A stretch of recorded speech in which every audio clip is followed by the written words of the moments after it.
Hello, Facebook world. Happy New Year's Eve, everyone.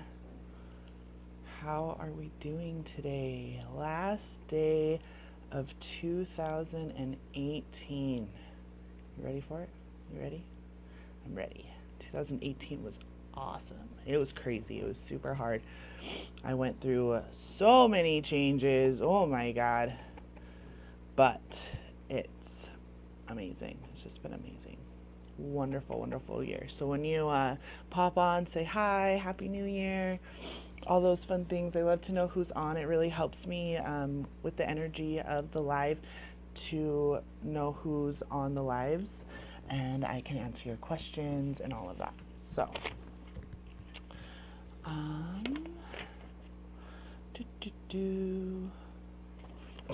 So today I am going to talk to you about my top 3 ways that I learned to be a better parent. And I was thinking about it recently, and I really just want this message to get out to as many people as possible.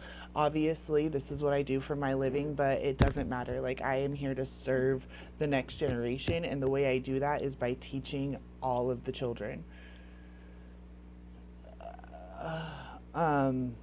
Sorry, someone messaged me right now. Teaching all, like, every parent that has a child, every grandparent that cares for a child, about, how to raise children that are, good adults. I talk about this a lot. Most parents don't have goals for parenting. Sorry, I have to turn my heater down. We just want kids that, like, are obedient, right? We want kids that are obedient. We want kids who are just listen to us, sit down, shut up, do as you're told, be seen and not heard, do your homework, stop hitting your sister, all these things. And I just really, we don't focus on, like, we're trying to build healthy adults. Like, we want adults who are emotionally, physically, mentally, spiritually, financially, sexually, like, well-being, all of it. Like, their whole being is well by the time that they're off on their own. We have such precious amount of time raising our children that we waste it. We waste it trying to get them to do as they're told and to be good kids and to act the way that they should. And then we go off and have probably, if you're like me, have spent tens of thousands of dollars in therapy and taking programs and books and audiobooks and workbooks and all this stuff to try to figure out either who you are, or, like, not even to mention college, like, just, like, after the fact, like, who am I? Like, what am I supposed to do? Like, how do I do, like, taxes? And what about, like, planning for my future? Like, all these things that, like, I wasn't really taught by my parents. The school system surely didn't teach me that. We don't know, like, how to deal. We know that we have all these feelings, but for the most part, parents, are only doing 3 different things with their kids when it comes to their emotions. They're either, like, disregarding it and dismissing it totally, which that looks like you're, like, ignoring it, or you trivialize it, such as, like, oh, that's silly. It's silly to be upset about that. Oh, no, don't worry about that. And then you, like, distract them, like, oh, here's a cookie. Like, oh, come, let's go watch Daniel Tiger. Like, whatever it is, you try to get them to, like, just be better as fast as possible, but you don't actually focus on, like, the behavior that caused the feeling or emotion that caused the misbehavior. Okay, so that's my number one, like, that's top 3. I don't, like, actually rank. It's not going to be like, oh, number 3, number 2, number 1. Like, one of the top 3 things that I do is I always ask, why is my child acting this way? So what is the feeling that's going on inside of my child that's causing them to misbehave? Because misbehavior is completely and totally subjective. Have you ever, like, saw a kid freaking out and you could tell that their parent was, like, oh, totally, like, mortified, and you're like, oh, it's not even that bad. So misbehavior is completely subjective, and usually we think our kids are misbehaving and it brings shame on us. We get triggered and then we try to like project onto our children. I am constantly saying our children's behavior is a reflection of your own inner shadows, like things that you haven't addressed within yourself. That's what your kids are reflecting back at you. They're just little sponges, they're little mirrors, little copies. So then so why is my child acting this way? That's the one thing. Like, when your child starts misbehaving at all, stop, take a breath, take a physical step back, do whatever it is you need to do, but ask yourself, why is my child acting this way? What feeling is, like, are they hungry? Are they tired? Are they wet? Are they are they frustrated? And I know you're going to be like upset. Like, try to pinpoint the emotion, like what happened. But before you just like jump to conclusions, or oh, you shouldn't have done that, or oh, it's no big deal, or oh, it's just an accident. Like, if your child is super upset about something, it doesn't matter that it was just an accident. They're still distraught. They're emotionally distraught. And your job isn't to like get over it. Your job is to help them recognize the emotion, recognize how it feels in their body, and then move on, and like then talk about it. Like, oh, well, why are you so upset about this? So if it's because they were building a tower and their whole tower fell down and they are just like a crumbled mess on the floor, yeah, it's not a big deal to us, to the adults who have forgotten how to play. But have you ever like been like, maybe if you're a mom, you've been like making a cake and right at that last second something like falls? That's that same energy. That's still that play and creative energy. And I'm sure that if you're a mom during this holiday season and any of your food parents at all, like if anyone's like beautiful food like didn't come out the way you wanted it to, you were probably pretty upset about it, right? It's the same thing with your kids. You have to remember that they, like, these things are really, that is their life. Building that tower is like an earth-shattering moment for them, for it to fall. So for you to just dismiss them and say, oh, it's not a big deal, or oh, let's just build it again, like, that's not helping them actually like learn what their emotion is, or how to deal with their emotion, or how to like not even deal with it, like how to recognize it and how to like move it through their bodies. Because the emotions are just our soul's way of communicating with us. Like, we're just this lady.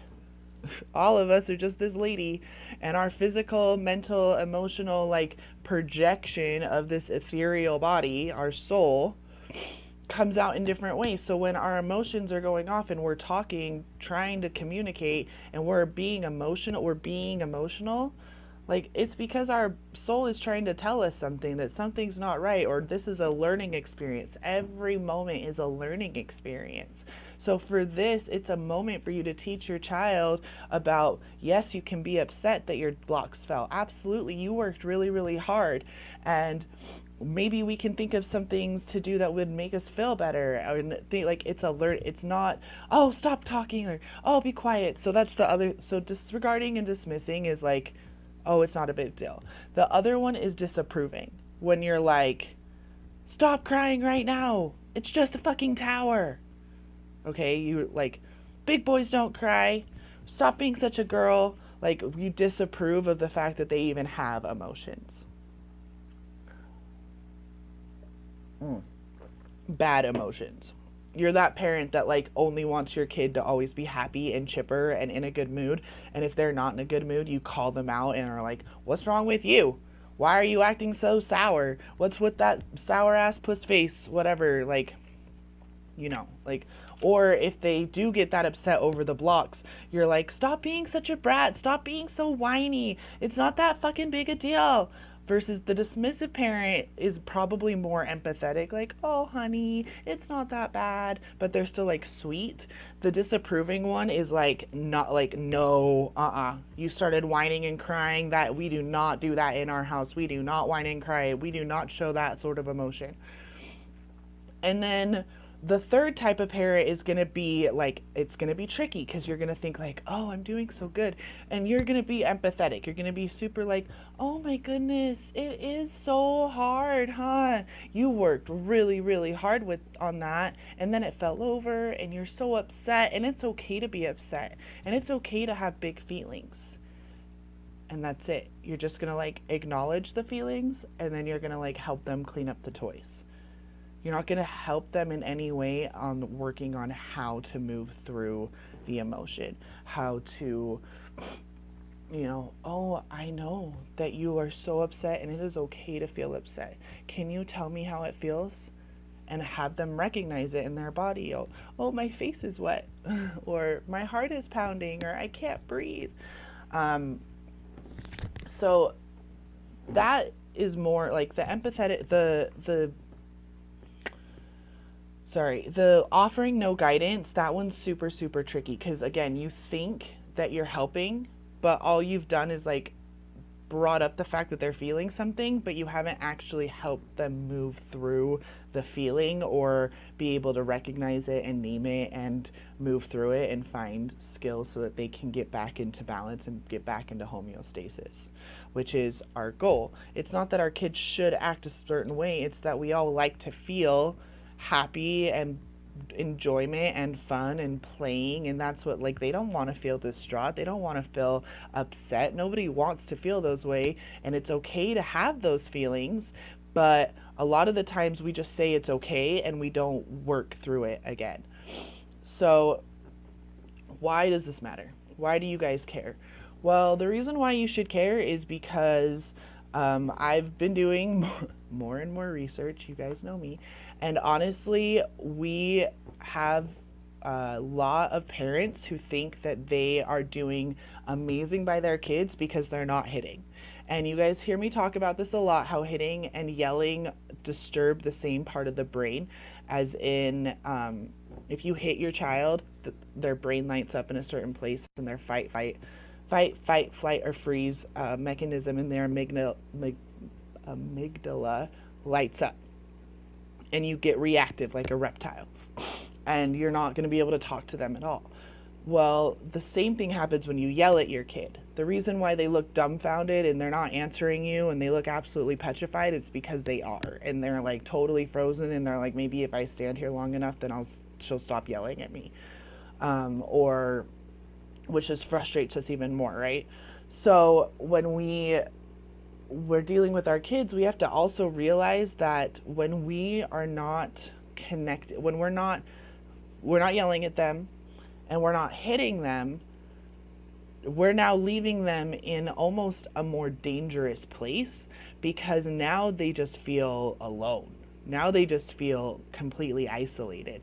When you do any of those things, disregard, dismiss, disapprove, or just like the offering the no guidance sort of stuff, when you do that, you leave your kid in this space of like no connection. There's no connection. In any of those scenarios, did I start with you go and you give your kid a hug and calm them down? So there's my number two. My number two thing that you do, or whatever, top three, like I said. Whenever your kid is freaking out, so you've stood there for a second, why is my kid acting this way? And you've kind of like put together it in your own head. You still haven't jumped to any conclusions. You still haven't whatever. You go and you have to connect with them. Like, you have to go and get them a hug and get them to calm down. And you don't do that by saying calm down. And you don't do that by sending them to timeout and telling them to chill out, and as soon as they can talk to you reasonably about this mess that they've made or whatever. It's like, get down on their level, get lower than them, pick them up, hug them. Don't shush them. Shushing is like, shh, your noise is annoying me, or shh, like, it's not a pretty thing.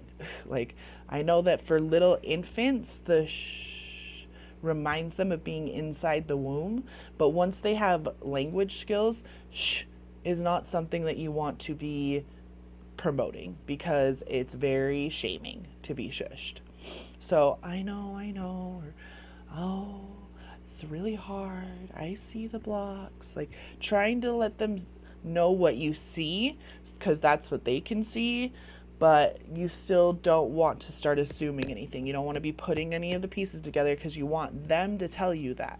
Like, this is a teaching moment. Discipline is always a teaching moment. Discipline and disciple come from the same Latin word, which means to teach. Not to punish, not corporal punishment, not shaming, not strict schedules, not this is what you're supposed to do and this is what you should look like and this is how your homework should be and this is how you're supposed to treat me and I am in control in this house. Control and authority are totally different things. Okay? When you have authority, you also have respect. When you have control, you're just a dictator. Okay? So that's one thing. I know that I did a live recently when I was like, take back control. I really should have said take back the authority, because that's what I was really talking about, is that if you want to take back the own authority in your own house, like, you have to find it within yourself. And that was a live I did a little while ago, but I just wanted to like clarify that. Because words are important, and you guys know that I am really big on making sure that the words are like properly defined. So now, why do you care? Again, I said this a second ago, but I kind of got distracted. Why you should care is because when you do this, when you don't connect with your children and you don't ask, why is my child acting this way, and you're not trying to find every moment as a teaching moment, those three, everything's a teaching moment, okay? Everything is a teaching moment. Why is my child acting this way, and how can I connect with them before I start teaching? Because what do I want to teach is like the second question you're asking yourself. Why is my child acting this way, and what do I want to teach them in this moment? That's what should happen in your head. And then you go in and connect. And then it's going to set up every discipline moment, from the blocks spilling over, to a dish breaking, to homework not being done, to sneaking out and taking the cars, all of this stuff. If you can have the authority within yourself, the power within yourself to claim it and say, I am responsible for my child's well-being, physically, mentally, emotionally, spiritually, and right now financially. Right? Like, that is your job as a parent. You took on that accountability. You took on that responsibility when you chose to become a parent. And if you are not parenting from a place of pure love and pure intention and pure just like, I'm going to teach you how to be a happy, healthy human, then you're doing it wrong and you're fucking up your kid. And they're going to spend thousands of dollars on therapy or coaches or whatever the fuck, which is not the goal. We're not trying to get our kids to have to go through therapy because it's a way to get through life, or suck it up, kid. Like, that's life for you. Life ain't fair. The fuck? Like, we actually tell our children this. Or, what's the other one? I wrote it down. Or, you're too sensitive. That's a good one. We tell our kids that they're too sensitive and then wonder why they're all psychopaths. Okay? Did you guys know that most of the psychopaths, sociopaths, mass murderers, school shootings, all those come from emotionally abusive households, as in they were taken care of physically, they weren't hit, there was no like overt signs of abuse, but when you talk to them about how they connected at a young age, they felt completely isolated at home, they felt like they didn't belong to their family, they felt like they didn't ever act the way that they should act, they fall into like, they're just completely emotionally detached, and that's starting at like age 3. The kids are becoming emotionally detached.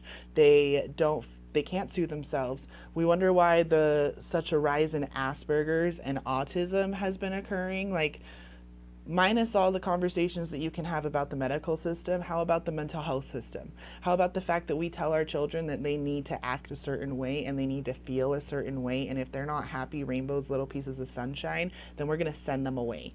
You need to go away now. Mommy needs a timeout. Mommy needs her glass of wine. Mommy needs to smoke a bowl. Mommy needs to do whatever she needs to do to calm down because you're a little fucking terror. The fuck? And I used to do this, guys. Again, you will never hear anything come out of my mouth that I didn't used to do. So if I can be better, if I can be a pleasurable parenting coach and a motivational speaker and an author and doing all the things that I'm doing and have completely changed my life and completely changed my family's life, then you are completely capable of doing it. All it takes is taking responsibility and accountability for your child's development. All of it. All of it. Emotionally abusive children turn into psychopaths. Do you understand that? That's the implication of your screaming. That's the implication of you demanding that their homework be done at a certain time. That's the implication of you wanting them to go away right now. That's the implication of you taking away the screen and not caring about the fact they're crying. That's the implication of you telling your little boy that he needs to stop crying like a whiny ass little bitch. That's the implication of you telling your little girl that what she's wearing is too short and that the boys are going to want her. You are literally detaching yourself from your children. You're making them feel like there's nothing that they don't matter. They don't matter. Their feelings don't matter. They don't matter. They're just another mouth to feed. All you do is yell at them. Like, of course they don't like you. Of course they act out. Of course all these other things. You treat them like shit constantly. And you can't remember the last time that you had an enjoyable family outing. And anytime you think about going out, all you think about is, oh my God, it's going to be the most horrible experience. And then it is. And every time you go to dinner, you just know that your toddler is going to act like XYZ, and he does. Because you're putting it out there, because you're the one that's accountable and responsible for the well-being of your family, because you haven't set any boundaries, because you don't know what boundaries are.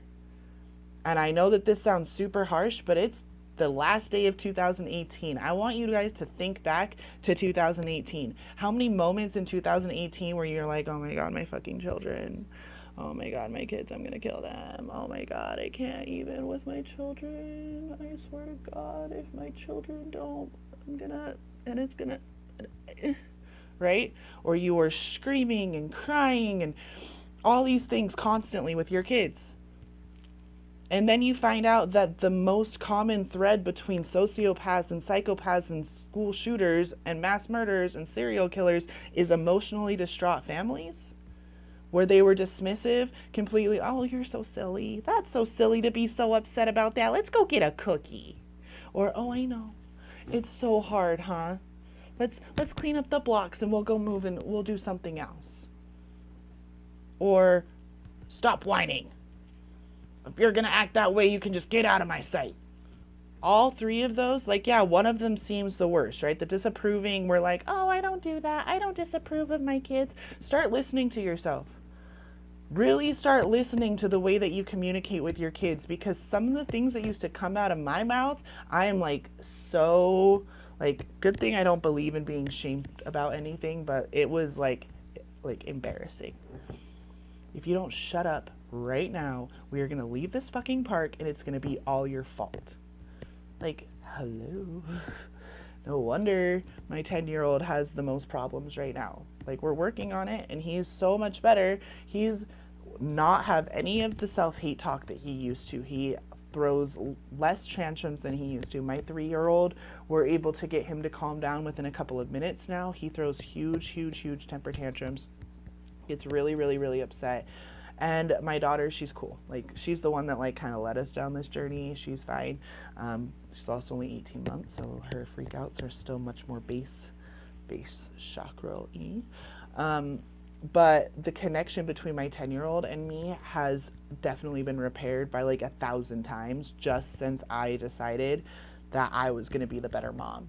That I wasn't available to scream anymore. I wasn't available to be upset anymore. I wasn't available to get overwhelmed anymore. And that took a lot of things in my life to be able to get there. But it's because every piece of information that I've been learning shows that a lot of my issues come from how I was raised and how my parents were raised, and going back generations upon generations to the dunce hats. Like, the early 1900s, parents were told not to cuddle their children at all because it would make them be disobedient. Okay, like, they weren't supposed to pick up their kids to comfort them at all. Strict schedules. This is when they eat. This is when they sleep. This is when they poop.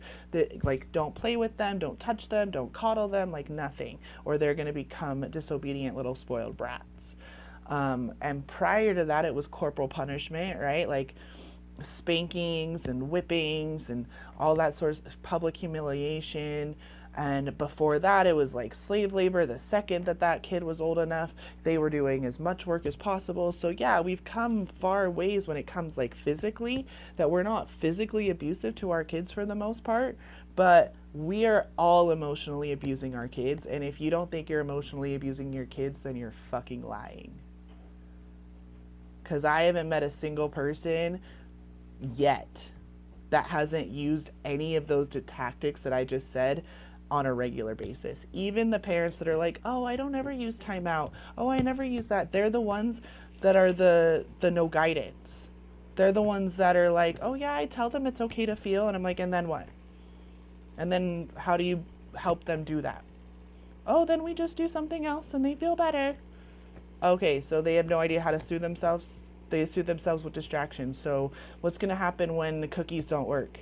What happens when their distraction of cookies turns into obesity? What happens when they change from eating cookies because she thinks she's fat to doing cocaine when she's 14 because it's distracting her from her feelings? What if it's, doing crazy, dangerous sports, like going hiking by yourself with nobody around up to like tiny little like 14,000 foot drops?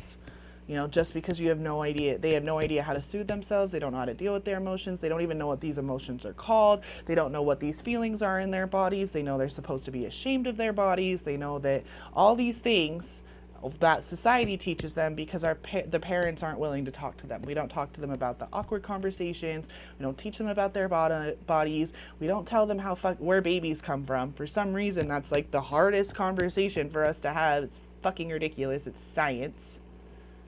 Our kids are smart. Our kids are geniuses. We're the ones that are morons, okay? I just need to put that out there once and for all. Our kids are so smart. They are so in tune. They are so aware. They understand the need for, more globalization. They don't understand bigotry. They don't understand racism. They don't understand sexism. They don't understand the gay thing. Like, all this shit that we've been getting over, that we're like, oh, I'm so proud of myself. I went to therapy and I'm a business coach now and I teach other women how to make businesses, and then they go and make businesses, or I've got these MLMs and I do all these things, but sit down and shut up, mommy's on a call, or here, just take this real quick, just take this, get out of my way. And yes, you have seen me do that on a live stream before. I know that it has happened, but that's not my primary parenting. And when I'm not on a call, and even then, it's not yelling. It's very much like, oh, you need me to log into your tablet? I'm not upset about it. Nothing that I teach you is ever going to be 100% either, by the way. Each kid's different. Each situation's different. One thing that worked one time with that kid might not work later, the next day, or whatever. It's all a game, guys. Every time you play, you roll the dice, something different's going to come out. The point is, are you having fun playing the game? Are you having fun when your kid is having a grocery store meltdown? Or are you adding to the drama? Are you having fun when your 9-year-old isn't doing his homework and you just, you're about to lose it? Or are you losing it? It's a game, guys. The kids have fun. We all have fun. It's supposed to be fun. You didn't have kids to yell at them. You didn't have kids to punish them. You didn't have kids to shame them. You had kids for a reason. So as 2019 is coming and you're writing down your resolutions, I challenge you to write down your goals for parenting. I challenge you to write down why you became a parent and what it is that you want to see your children succeeded. And again, I don't mean I want her to be a doctor and I want him to be a surgeon and I want her to be a whatever and blah, blah, blah.